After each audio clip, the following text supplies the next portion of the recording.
Hi, my name is Courtney and I'm a witch, and today I wanted to speak about connecting to the elements, which is an important part about being a witch, especially when it comes to spells. And I wanted to show you some ways in which you can do that. So I think I first wanted to start off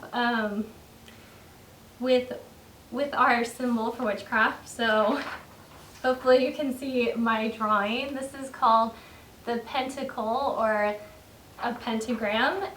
It has 5 points to it. They represent the elements as well as spirit. So each point, one is air, one is water, one is fire, one is earth, and the top point is spirit. And the top point is spirit because it's going up to heaven, pointing towards heaven. This is often confused with another symbol, which is the inverted pentagram or inverted pentacle, in which the top one that's facing upwards towards spirit is actually facing downwards. This is not a witchcraft symbol. That's actually a symbol for Satanism, which has nothing to do with witchcraft, and people tend to get these two symbols mixed up. They are completely different. This is a symbol that is ultimately a protection symbol for witches. It also evolves around our relationship to Mother Earth, to the goddess, to the light, and to all things good. And the other symbol is the reason it points downward, the top point, instead of pointing upwards towards spirit or God or the heavens, it's pointing downwards towards hell, towards the devil. That has absolutely nothing to do with us. Satanists practice things like animal sacrifices and human sacrifices. Witches do not do any of that stuff. Most Satanists are men, most witches are women. And I just want to make that really clear, because I've seen these two symbols get mixed up so much, and they don't have anything to do with each other, and the people who practice these symbols have nothing to do with each other either. So now that we have the basics of witch symbology out of the way, let's work towards connecting to the elements. So whenever you do a spell, you usually do want to really ground and connect and balance to all the elements. There are a bunch of different ways to do it, but usually you can just bring in a bowl of water, which is what I have here, to bring in the element of water. For the element of earth, I have a plant, especially dirt is really good to bring in that. I brought in a bunch of different examples for earth. I have rocks, and I have some salt here.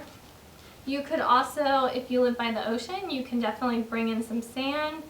You could bring in flowers from your garden. It is super important that if you are bringing things from Mother Earth, you ask permission first. You don't just take flowers from her, but you ask, is it okay if I take this flower? And you get a yes. We definitely have a lot of respect for Mother Earth, so we don't just take things from her. So if you want to say take some sand for your ritual, first ask. You can even just ask the ocean, can I take the sand? They will tell you yes, and then you can take it. So that's super important to keep in mind. And to bring in the element of air, I have some incense here for us to light. And as far as fire goes, we'll get that with our candle. So let's begin.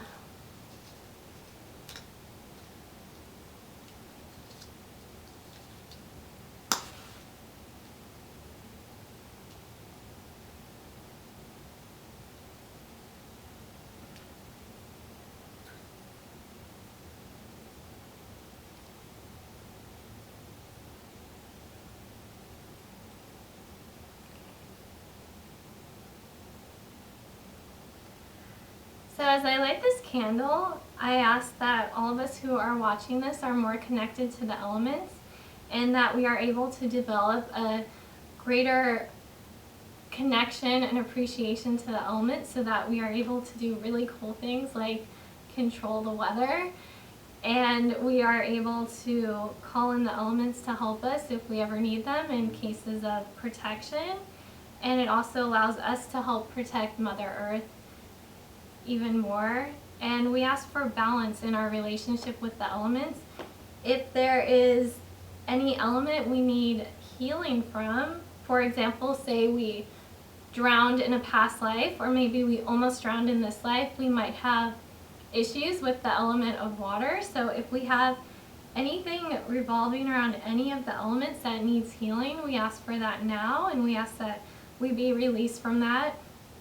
We ask that going forward we have a harmonious, loving relationship with each of the elements, and that we are able to work with them and they are able to work with us for the greater good.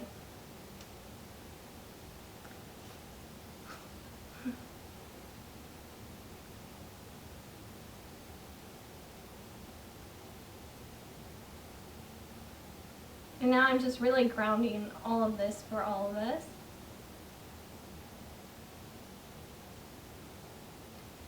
So thank you for joining me today. I hope you enjoyed our lesson on the elements.